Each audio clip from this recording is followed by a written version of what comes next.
સ્વાધ્યાય ટીવી.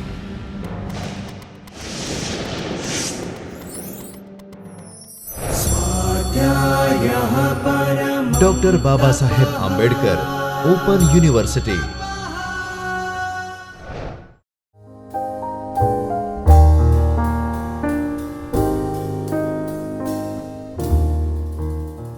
નમસ્તે. આજે હું આપને વિદ્યાર્થી કહું કે મિત્રો કહું, હું એક જિજ્ઞાસુ તરીકે જ આપને ગણું. અને આજનો જે આ વિષય આપણે પસંદ કરેલો છે એ માત્ર અર્થશાસ્ત્રના વિદ્યાર્થીઓ માટે નહીં, પણ દરેક વ્યક્તિ જે સમજવા ઈચ્છે છે કે અર્થશાસ્ત્ર શું છે અને એનો અભ્યાસ કોણે કરવો જોઈએ એ વિશે આપણને માર્ગદર્શન આપે છે. એટલે આપ સૌ જિજ્ઞાસુઓને નમસ્કાર. અર્થશાસ્ત્રનો અભ્યાસ કોણે કરવો જોઈએ? અર્થશાસ્ત્રના અભ્યાસનું મહત્વ શું છે? સામાન્ય રીતે અર્થશાસ્ત્ર એ સમાજશાસ્ત્રનો વિષય છે. વાણિજ્ય વિદ્યાશાખા એટલે કે કોમર્સમાં એક વિષય તરીકે એનું અધ્યયન કરવામાં આવે છે અને ઇકોનોમિક્સને સાયન્સ તરીકે ગણવામાં આવે છે. તો આ વિજ્ઞાનના વિદ્યાર્થીઓ, વાણિજ્યના વિદ્યાર્થીઓ કે વિનયન આર્ટ્સના વિદ્યાર્થીઓ કોના માટે છે? અર્થશાસ્ત્ર માત્ર વિદ્યાર્થીઓ માટે નથી, દરેક વ્યક્તિ માટે અર્થશાસ્ત્ર છે. આ ભાગનો હેતુ જ એ છે કે આપ સહુ એ સમજી શકો કે અર્થશાસ્ત્રનું સ્વરૂપ શું છે અને અર્થશાસ્ત્રનો અભ્યાસ કોણે કરવો જોઈએ, અર્થશાસ્ત્ર શું અભ્યાસ કરે છે, એ બધું આપણે આ વખતે સમજવાના છીએ. અને એ સમજ્યા પછી અર્થશાસ્ત્ર વિશે આપણા જે ખ્યાલ છે એમાં ઘણો બધો ફેરફાર થઈ શકે છે. તો અર્થશાસ્ત્રના અભ્યાસનું મહત્ત્વ આપણે સમજીએ તો સૌથી પહેલાં આપણે જોઈએ કે અર્થશાસ્ત્ર એટલે શેનો અભ્યાસ કરે છે? આપણે અછત ધરાવતા વૈકલ્પિક ઉપયોગોવાળા સાધનોનો યોગ્ય અને મહત્તમ ઉપયોગ કેવી રીતે કરી શકાય તે વિશે સમાજને માર્ગદર્શન આપે છે. જ્યારે અર્થશાસ્ત્રની વ્યાખ્યાઓ આપણે સમજતા હતા ત્યારે આપણે જોયું હતું કે મર્યાદિત સાધનોના સંદર્ભમાં સામાજિક વ્યક્તિની પ્રવૃત્તિઓ કેવી હશે? દરેક વ્યક્તિની જરૂરિયાતો અમર્યાદિત હોય છે અને તેના સંતોષવા માટેના સાધનો હંમેશા ઓછા લાગે છે. અછત એટલે હંમેશા ઓછા સાધનો નહીં, પણ આપણી જરૂરિયાતના સંદર્ભમાં સાધનો ઓછા લાગે તો એને અછત કહેવાય. તો અછત ધરાવતા સાધનો અને એના પણ વૈકલ્પિક ઉપયોગો છે. ઉદાહરણ તરીકે જમીન, એના ઘણા બધા ઉપયોગો થઈ શકે. ઉદાહરણ તરીકે વ્યક્તિ પાસે રહેલું નાણું, એના પણ ઘણા બધા ઉપયોગો થઈ શકે.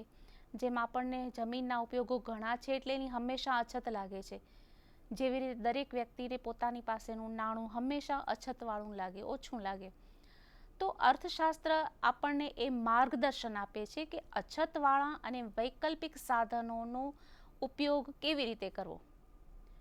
હવે આગળ આપણે જો બીજો મુદ્દો જોઈએ તો બીજા મુદ્દામાં છે કે ઉપલબ્ધ સાધનોનો ઉપયોગ યોગ્ય રીતે થઈ રહ્યો છે કે નહીં તેના વિશ્લેષણની પદ્ધતિ આપણને અર્થશાસ્ત્ર આપે છે. આપણી પાસે એક તો સાધનો ઓછા છે, ઉપરાંત સાધનો અલગ અલગ ઘણા બધા ઉપયોગોવાળા છે, વૈકલ્પિક ઉપયોગો કહી શકાય. ઉપરાંત આપણી જરૂરિયાતો અમર્યાદિત છે. આ સ્થિતિમાં જો સાધનો ઓછા હોય અને વેડફાતા હોય એ ન હોવું જોઈએ.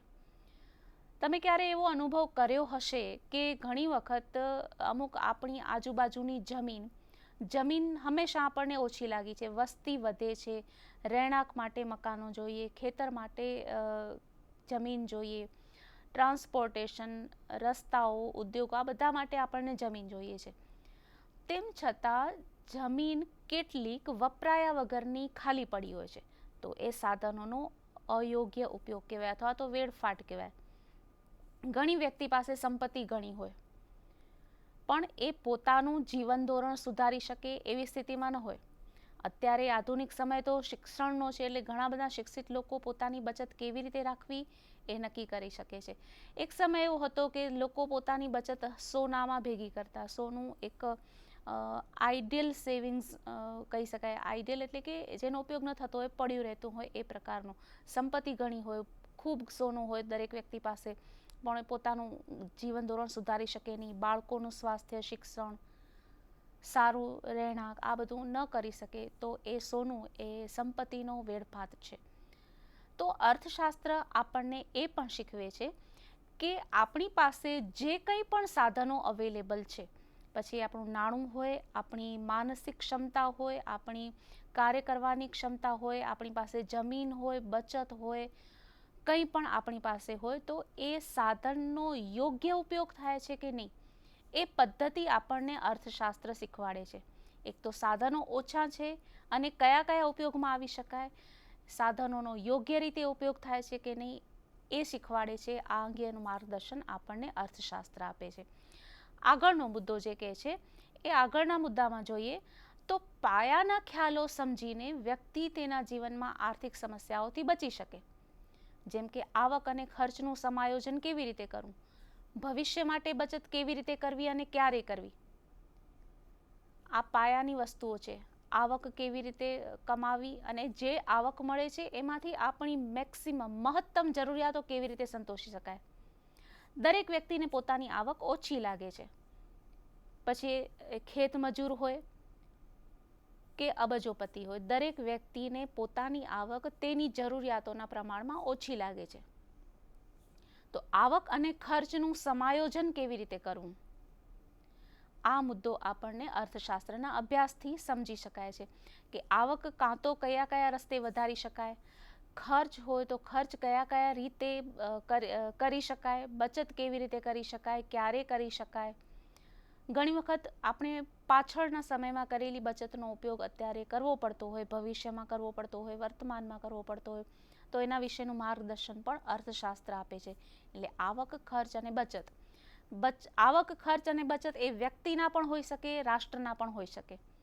રાષ્ટ્રની આવક, રાષ્ટ્રનો ખર્ચ, રાષ્ટ્રની બચત, વ્યક્તિની આવક, ખર્ચ અને બચત, ઉદ્યોગની આવક, ખર્ચ અને બચત.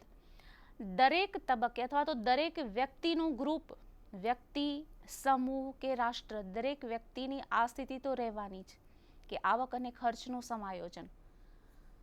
તો જે વ્યક્તિ આવક કમાતી હોય, જે વ્યક્તિ ખર્ચ કરતી હોય અને જે વ્યક્તિએ ખર્ચ અને આવક વચ્ચેનું સમાયોજન કરવાનું હોય, એ વ્યક્તિએ અર્થશાસ્ત્રનો અભ્યાસ કરવાનો હોય. એ રાષ્ટ્ર પણ હોઈ શકે, વ્યક્તિ પણ હોઈ શકે, એ ખેડૂત પણ હોઈ શકે, શિક્ષક પણ હોઈ શકે. આ રીતે ખર્ચ અને આવકના સમાયોજનનું માર્ગદર્શન આપે છે. આગળનો મુદ્દો બને છે સરકારને નીતિ ઘડતર માટે માર્ગદર્શન આપે છે કે કેવી રીતે ફુગાવાને કાબૂમાં રાખવો, કેવી રીતે રોજગારીનું પ્રમાણ વધારવું. આપણે એક મુદ્દો લઈએ, ફુગાવો.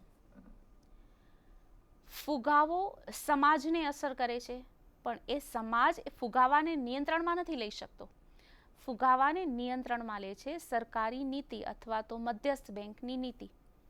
તો એ સમયે માર્ગદર્શન આપે છે. ફુગાવો ત્યારે કાબૂમાં આવી શકે કે જ્યારે દરેક રીતનો ખર્ચ ઓછો થાય. ખર્ચ કોણ કોણ કરે છે? ઉદ્યોગો રોકાણનો ખર્ચ કરે છે, ખેડૂતો સાધનો પાછળ ખર્ચ કરે છે, વ્યક્તિ પોતાના જીવન પાછળનો ખર્ચ કરે છે, રાષ્ટ્ર કલ્યાણકારી યોજનાઓ, સરહદોનું રક્ષણ, આ બધી બાબતો ઉપર ખર્ચ કરે છે. કુલ ખર્ચ ઓછો થાય ત્યારે ફુગાવો ઓછો થાય. તો રાષ્ટ્રએ વિચારવાનું છે કે કયા પ્રકારનો ખર્ચ ઓછો કરવો, સમાજ કલ્યાણ પાછળ થતો ખર્ચ ઓછો કરવો, આર્થિક વિકાસ પાછળ થતો ખર્ચ ઓછો કરવો, સરહદો પરની સુરક્ષા પાછળ થતો ખર્ચ ઓછો કરવો. તેવી જ રીતે વ્યક્તિએ વિચારવાનું રહે છે કે બાળકોના શિક્ષણ પાછળનો ખર્ચ ઓછો કરવો, ઇલેક્ટ્રિસિટી પાછળનો ખર્ચ ઓછો કરવો કે ખોરાક પાછળનો ખર્ચ ઓછો કરવો. ઇન્ડસ્ટ્રીયલિસ્ટે વિચારવાનું હોય છે કે વધારે વિકાસ કરીને વધારે ઉત્પાદન કરવા માટે સાધનો ઓછા રોકવાના અને સાધનો પાછળ ઓછો ખર્ચ કરવો. આ રીતે દરેક જગ્યાએ ફુગાવાને કાબૂમાં લેવા માટે ખર્ચ કેવી રીતે ઓછો કરવો એનું માર્ગદર્શન અર્થશાસ્ત્ર આપે છે. સામાન્ય રીતે આપણને પહેલે તબક્કે બહુ જ આસાન લાગે છે કે ખર્ચ ઓછો કરીએ એટલે ફુગાવો ઓછો થઈ જાય. આ એકચ્યુઅલ એનું ઉપાય છે. હકીકતમાં ફુગાવો ઓછો કરવો હોય, ફુગાવાને કાબૂમાં લેવો હોય તો વ્યક્તિ, સમાજ, રાષ્ટ્રે ખર્ચ ઓછો કરવો. પણ એ ડિસિઝન લેવો અઘરો પડે છે કે કયો ખર્ચ ઓછો કરવો. અને દરેક પ્રકારના ખર્ચની અસર જુદી જુદી હોય છે. વ્યક્તિએ પોતાના બાળકોના શિક્ષણ પાછળનો શું ખર્ચ ઓછો કરવાનો હોય, કે ઘરમાં જે વૃદ્ધ લોકો હોય એ લોકોની સારવાર પાછળનો ખર્ચ ઓછો કરવાનો હોય, કે ખોરાક પાછળનો ખર્ચ ઓછો કરવાનો હોય. તેવી જ રીતે રાષ્ટ્રની સમસ્યા લઈએ તો કયો ખર્ચ ઓછો કરવાનો હોય. પણ અર્થશાસ્ત્ર આ સ્થિતિમાં માર્ગદર્શન આપી શકે છે. આગળનો જે પોઈન્ટ છે એ પ્રમાણે જોઈએ તો બજારમાં અતિ ઉત્પાદન કે માંગ કરતાં ઓછું ઉત્પાદન થાય તેવી સ્થિતિમાં બજારની અપૂર્ણતાઓ દૂર કરવા માટે સમાજ અને સરકારને માર્ગદર્શન આપે છે. બજારમાં કેટલા મીટર કાપડની માંગ છે, બજારમાં કેટલા લીટર દૂધની માંગ છે, બજારમાં કેટલા મકાનોની માંગ છે, બજારમાં કેટલા વાહનોની માંગ છે. આ એક ઉદાહરણો આપણે અમુક જોયા. તો એવું ન થવું જોઈએ કે જેટલી માંગ હોય તેના કરતાં અતિ ઉત્પાદન થઈ જાય, અથવા તો જેટલી માંગ હોય તેના કરતાં ઓછું ઉત્પાદન થાય. માંગ હોય તેટલું જ ઉત્પાદન થવું જોઈએ. હવે એક વ્યક્તિ, એક પરિવાર પોતાની જરૂરિયાત અને વસ્તુના ઉત્પાદન વિશે ધ્યાન રાખી શકે છે, પણ આખા સમાજ માટે જેટલું ઉત્પાદન થાય છે તો એ આખો સમાજ કુલ કેટલી વસ્તુનું ઉત્પાદન કરશે, કેવી રીતે નિર્ણય લઈ શકાશે?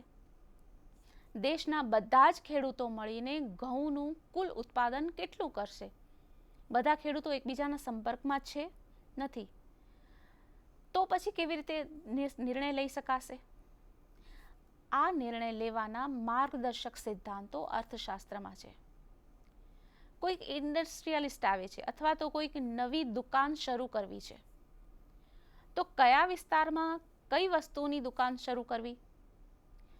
કોઈ ઉદ્યોગ નવો શરૂ કરવો છે તો કઈ વસ્તુનું કેટલું ઉત્પાદન કરવું? આખા દેશમાં ટૂથપેસ્ટનું કેટલી જરૂરિયાત છે? ધારો કે કોઈ એક અર્થતંત્રમાં ટૂથપેસ્ટ બનાવતી 10 કંપની છે, તો 11મી કંપની શું ટૂથપેસ્ટનું ઉત્પાદન ન કરી શકે? કરી શકે. તો બાકીની 10 કંપનીઓ પર શું અસર થશે? આ બધા સિદ્ધાંતોનું જવાબ આપણને અર્થશાસ્ત્રમાંથી મળે છે. આગળનો મુદ્દો જોઈએ. આપણે આ જે મુદ્દો સમજીએ છીએ કે બજારમાં અતિ ઉત્પાદન કે ઓછા ઉત્પાદન એટલે કે અલ્પ ઉત્પાદનની સ્થિતિ હોય એવા સમયે બજારની અપૂર્ણતાઓ દૂર કરવા માટે અર્થશાસ્ત્ર વ્યક્તિ અને સમાજને અને સરકારને માર્ગદર્શન આપે છે. એક મુદ્દો અહીંયા ખાસ સમજવા જેવો છે. બજારની અપૂર્ણતાઓ એટલે શું? બજાર પૂર્ણ એટલે કે પરફેક્ટ ક્યારે કહેવાય? મતલબ કે બજાર પરફેક્ટ હોઈ શકે, મતલબ કે બજાર ઇમ્પરફેક્ટ, અપૂર્ણ પણ હોઈ શકે. આ બજાર પરફેક્ટ નથી અથવા તો આ બજાર પરફેક્ટ છે એવું ક્યારે કહેવાય? બજારમાં કોણ હોય? બજારમાં ગ્રાહકો હોય છે, બજારમાં વિક્રેતાઓ હોય છે, બજારમાં વસ્તુઓ હોય છે. બજાર ત્યારે પરફેક્ટ અથવા તો પૂર્ણ કહેવાય કે જ્યારે બજાર વિશેની બધી જ માહિતી ગ્રાહકોને હોય. ધારો કે કોઈ વસ્તુની જે ગ્રાહકને જરૂરિયાત છે તે વસ્તુનું ઉત્પાદન, એની ગુણવત્તા, એની કિંમત, એ વસ્તુનું વેચાણ કોણ કોણ કરે છે એના વિશે ગ્રાહકને ખબર ન હોય તો મતલબ કે એ બજાર અપૂર્ણ છે. ગ્રાહકો કઈ રીતે ખરીદી કરે છે?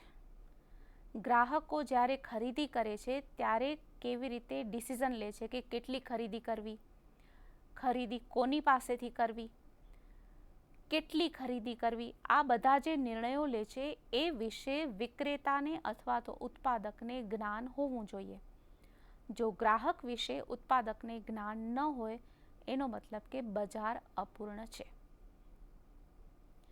જેમ જેમ શિક્ષણનું પ્રમાણ વધતું જાય છે તેમ તેમ મોટાભાગે બજાર પૂર્ણ થતું જાય છે.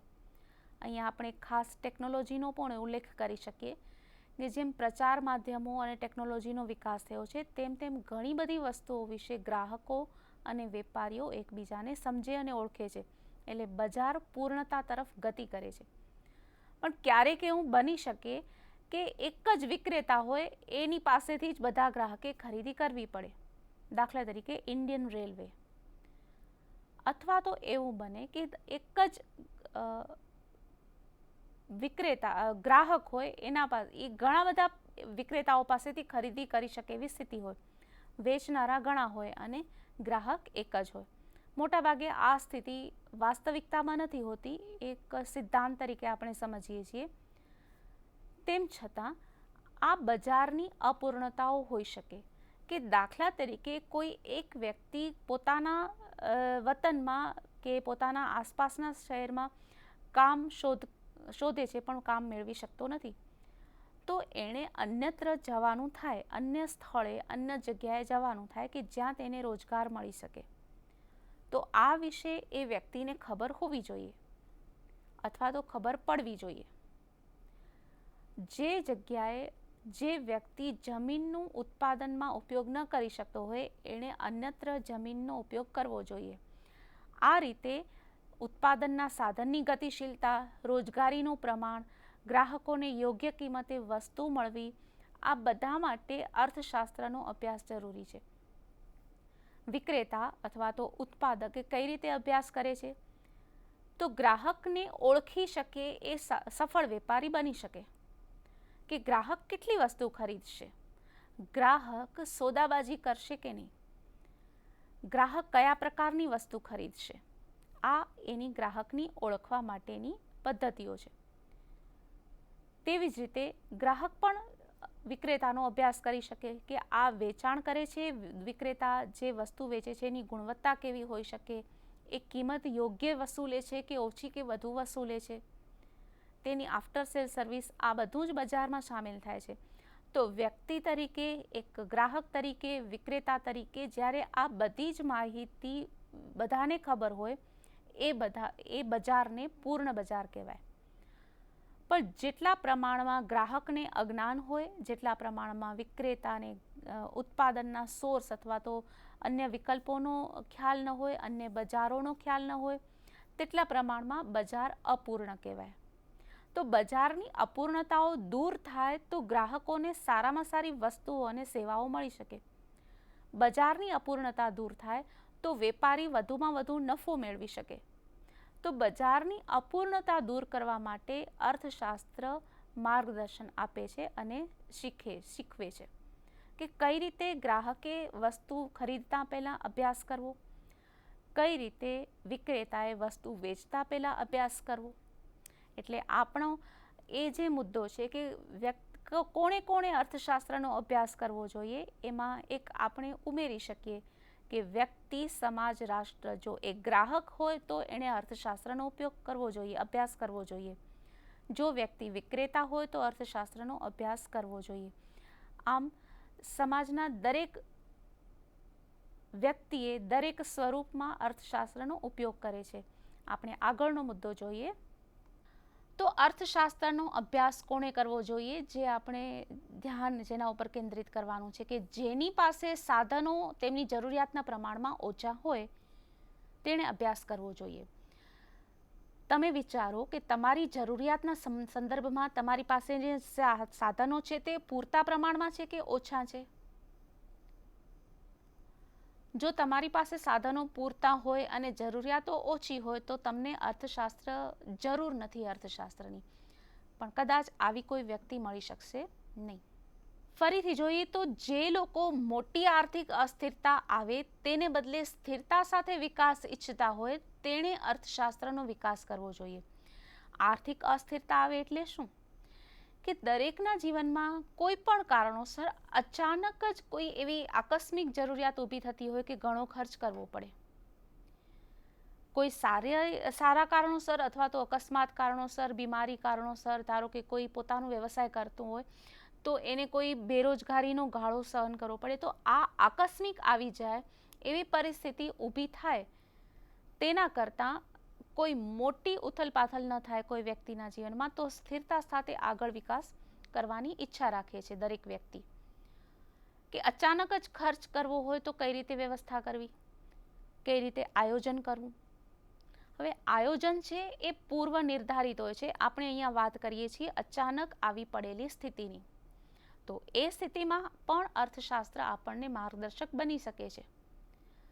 ધારો કે થોડા સમય પછી દિવાળી આવવાની છે, કે થોડા સમય પછી ઉત્તરાયણ આવવાની છે, કે મેળાઓ આવવાના છે, આપણને બધાને ખ્યાલ આવી શકે, એનું પ્લાનિંગ થઈ શકે.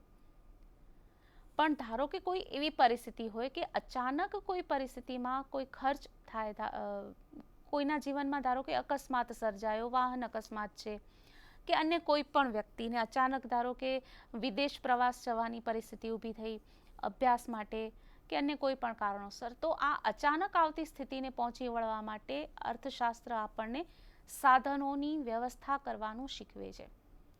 એટલે આપણે આ જોઈએ કે જેની પાસે સાધનો ઓછા હોય તેણે અભ્યાસ કરવો જોઈએ. જે લોકો અનિશ્ચિતતામાંથી બહાર આવવા ઈચ્છતા હોય તે લોકોએ અભ્યાસ કરવો જોઈએ. આગળ આપણે જોઈએ તો અર્થશાસ્ત્રનો અભ્યાસ વ્યક્તિએ કરવાનો હોય, સમાજે કરવાનો હોય અને નીતિ ઘડનારી સરકારે પણ કરવાનો હોય. અર્થશાસ્ત્ર માટે જો વ્યક્તિ અભ્યાસ કરે તો વ્યક્તિ પાસે પણ સાધનો ઓછા છે, રાષ્ટ્ર પાસે પણ સાધનો ઓછા છે. એવું નથી કે રાષ્ટ્ર છે મોટું છે અને એની પાસે સાધનો ઘણા છે. એની જરૂરિયાતો ઘણી હોય, એના માટે સાધનો ઓછા જ પડે છે, કારણ કે કુદરતી રીતે જ ઉત્પાદનના સાધનો મર્યાદિત છે. ઓછા કરતાં આપણે અહીંયા શબ્દ ઉપયોગ કરશું મર્યાદિત, પણ તેની સામે આપણી જરૂરિયાતો અમર્યાદિત છે, લિમિટેડ નથી કે આપણી આટલી જ જરૂરિયાતો, એવું કોઈ ફિક્સ નથી. એટલા માટે આપણને સાધનો ઓછા લાગે છે. તો આ રીતે જોઈએ તો અર્થશાસ્ત્રનો અભ્યાસ વ્યક્તિએ પણ કરવો જોઈએ, ચાહે એ કોમર્સની વિદ્યાર્થી હોય કે નહીં, ચાહે એ અર્થશાસ્ત્ર મુખ્ય વિષય કોઈ ભણવા ઈચ્છતી હોય કે નહીં, પણ અર્થશાસ્ત્રનો વ્યવસાય અભ્યાસ દરેક વ્યક્તિને અનુભવ માટે કામ લાગે છે. આગળ જોઈએ, હમણાં જેમ આપણે શરૂઆતમાં જે વાત કરી હતી કે અર્થશાસ્ત્ર વિજ્ઞાન છે, એ વિનયનમાં પણ આવે છે અને વાણિજ્ય વિદ્યાશાખામાં પણ અભ્યાસ કરાય છે. તો વિજ્ઞાન છે કે એ સમાજશાસ્ત્ર છે, એનું સ્વરૂપ કેવું છે? તો અર્થશાસ્ત્ર વિજ્ઞાન એટલા માટે કહેવાય છે કે એના ખાસ પદ્ધતિસરના અભ્યાસ કરવાના નિયમો છે. જેમ વિજ્ઞાન, જેમ ભૌતિક વિજ્ઞાન, રસાયણ વિજ્ઞાન, શરીર વિજ્ઞાન, એ બધાના અભ્યાસ માટેના નિયમો હોય છે, તેવી રીતે અર્થશાસ્ત્રનો પણ પદ્ધતિસરનો અભ્યાસ થાય છે. વસ્તુની કિંમત કેવી રીતે નક્કી કરવી, દરેક વ્યક્તિએ પોતાની આવક અને ખર્ચનું વ્યવસ્થાપન કેવી રીતે કરવું, આ બધા માટે નિયમો છે અને એ માટે નિયમસર પદ્ધતિસરનો અભ્યાસ કરે છે, એટલા માટે એ વિજ્ઞાન છે. પણ એ આર્ટ, કળા પણ છે, કારણ કે દરેક વ્યક્તિ માટે પોતાની જરૂરિયાતો જુદી જુદી હોય છે, દરેક વ્યક્તિની જરૂરિયાતોની પ્રાથમિકતા પણ અલગ અલગ હોય છે. તો દરેક વ્યક્તિ માટે એક જ સરખા નિયમ લાગુ નથી પડતા. દરેક વ્યક્તિ પોતાની સમસ્યાનું નિરાકરણ, આર્થિક સમસ્યાઓનું નિરાકરણ પોતાની રીતે લાવે છે. તો આપણે એને કળા પણ કહીશું કે હંમેશા આપણે જરૂરિયાતો અમર્યાદિત હોય અને આપણી પાસે સાધનોની અછત હોય, છતાં પણ એક કલાત્મક રીતે પોતાનું જીવન જીવી શકીએ છીએ, એટલે એ કળામાં પણ આવે છે. તો આ રીતે દરેક વ્યક્તિના જીવનનો અભ્યાસ કરતું, એમાં એવું ખાસ ક્યાંય નોંધ નથી કરાઈ અર્થશાસ્ત્રમાં કે જે ઉદ્યોગો હોય એ જ વ્યક્તિનું ના જીવનનો અભ્યાસ કરાશે, જે એગ્રીકલ્ચર ઇકોનોમિક્સ હોય તો માત્ર ખેડૂતોના જીવનનો જ અભ્યાસ કરાશે, એવો કોઈ જ નિયમ અહીંયા લાગુ પડતો નથી. દરેક વ્યક્તિના જીવનનો અભ્યાસ અર્થશાસ્ત્ર કરે છે, એટલે અર્થશાસ્ત્રનો અભ્યાસ પણ દરેક વ્યક્તિ કરી શકે. તો આ રીતે જોઈએ તો વ્યક્તિ હોય, સમાજ હોય, વ્યક્તિનો સમૂહ હોય, ઇન્ડસ્ટ્રી હોય, એગ્રીકલ્ચર હોય, ઇવન અવકાશ વિજ્ઞાન હોય તો પણ, કે રાષ્ટ્ર હોય તો પણ દરેક માટે આર્થિક અભ્યાસ જરૂરી બને છે.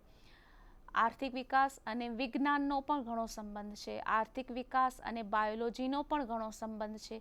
એટલે અર્થશાસ્ત્ર માત્ર અર્થશાસ્ત્ર પૂરતું સીમિત નથી. ભૂગોળ, ઇતિહાસ, બાયોલોજી, ભૌતિક વિજ્ઞાન, અન્ય શોધખોળ, દરેક ગણિત, દરેક વિદ્યાશાખાઓ સાથે અર્થશાસ્ત્ર સંકળાયેલું છે. એટલે એ રીતે પણ જોઈએ તો અર્થશાસ્ત્રનો ઉપયોગ અને અભ્યાસ દરેક વ્યક્તિ કરી શકે છે.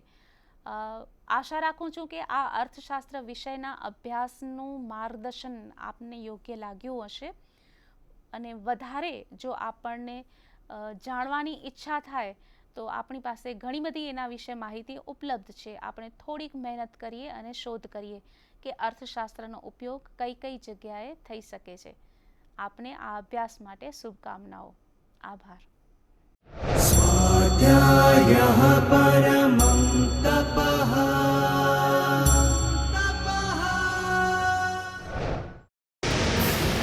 સ્વાધ્યાય ટીવી